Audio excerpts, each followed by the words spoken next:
Hi, I'm Ivan Mischold. Today I want to talk to you about amalgam. This is one of the, well, you could say, crazy stories in dentistry.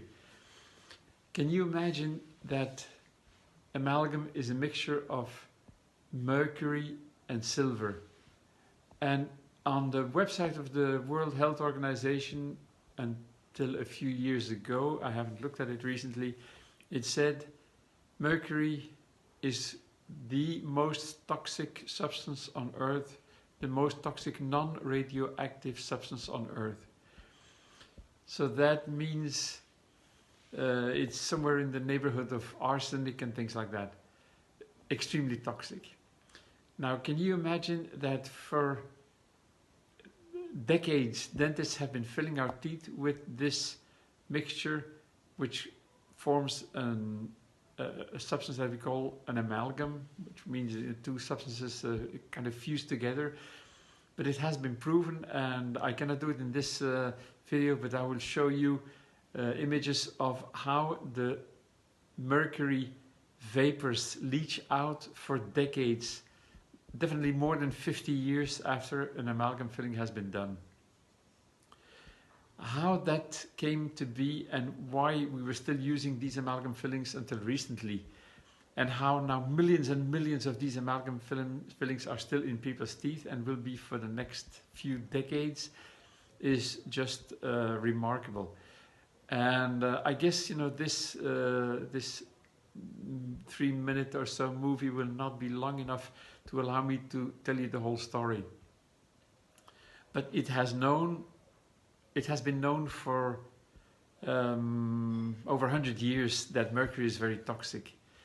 Yet a dentist in Paris in somewhere around 1835, I think it was, started to use this type of filling. From there it moved to London, and from there it gained the US. Now the reason for that is that at this time the only fillings that were available were gold, very expensive, and cements, not very good. And so all of a sudden this miracle material was available. Now, as it was known how toxic it was, the American Dental Association, well, it had a different name, because the American Dental Association, ADA, that's the one that's around right now, but the American Society for Dentistry, it was so opposed, that to the fact that dentists would use this material, that they would remove any dentist who they knew was using these amalgam fillings. In fact, what happened is, one dentist after another was thrown out of the American Dental Society. And after a while, these dentists formed their own association, which is, the American Dental Association. So, in fact, the American Dental Association was formed as a pro-amalgam association. And after, fighting for a few years, what ultimately happened is that the original American Dental Society disappeared, and the American Dental Association survived.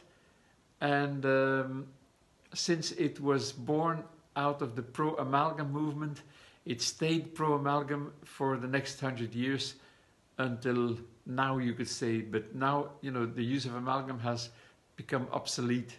However, there's a lot to say about this, but that will be the subject for my next video. See you tomorrow or the day after tomorrow. Thank you. Bye.